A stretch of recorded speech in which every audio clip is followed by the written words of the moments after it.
አብይ መጥቶ እኮ ደሃ የማይኖርባት ሀገር ነው ያረጋት። ብልጽግና ምን ያረጋልናል? ብልጽግና ኢዜማ ምን ያረጋልናል? ሰዓት በላ ኢዜማ አለ እንዴ? ሰዓት በላ ብልጽግና አለ እንዴ? የእውነት ሚዲያዎች አጋጣሚ ቴሌቪዥን ስከፍት ስለ ምርጫ ምናምን ይወራል። ለ27 ዓመት ታክቶናል ይሄ ምርጫ የሚባል ነገር። ስፔሻሊ አዲስ አበባ ህዝብ ከ97 በኋላ ምርጫ ሰልችቶናል። እዚህ ጋር ህወሓት የሚባል መጣና ጁንታ ብሎ አስወገዱት። በደንብ ቀረጹት።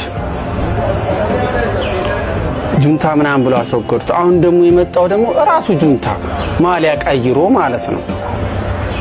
እኛ የአዲስ አበባ ሰዎች የኢትዮጵያ ህዝብ ሰልችቶታል። እኛ በምርጫ አታሰልቹን።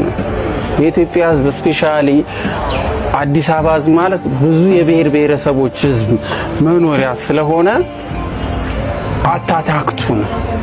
ምርጫ ተመራረጡ፣ ግን በቃ ተጉን። እኔና ጓደኞቼ ወይ ደግሞ እኔ በዙሪያ ያሉ ሰዎች ምናምን እንዳለ በዙሪያ ያሉ ሰዎች በጣም ሰልችቷቸዋል ይሄ ነገር።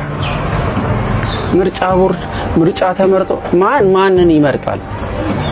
እዚህ ጋር ብልጽግና አለ፣ እዚህ ጋር ኢዜማ አለ። እነማን ናቸው ኢዜማ? እነማን ናቸው ብልጽግና? እኛ የምናውቀው ነገር የለም። እኛ ኑሩ መኖር ነው የምንፈልገው። እዚህ አትግደሉ።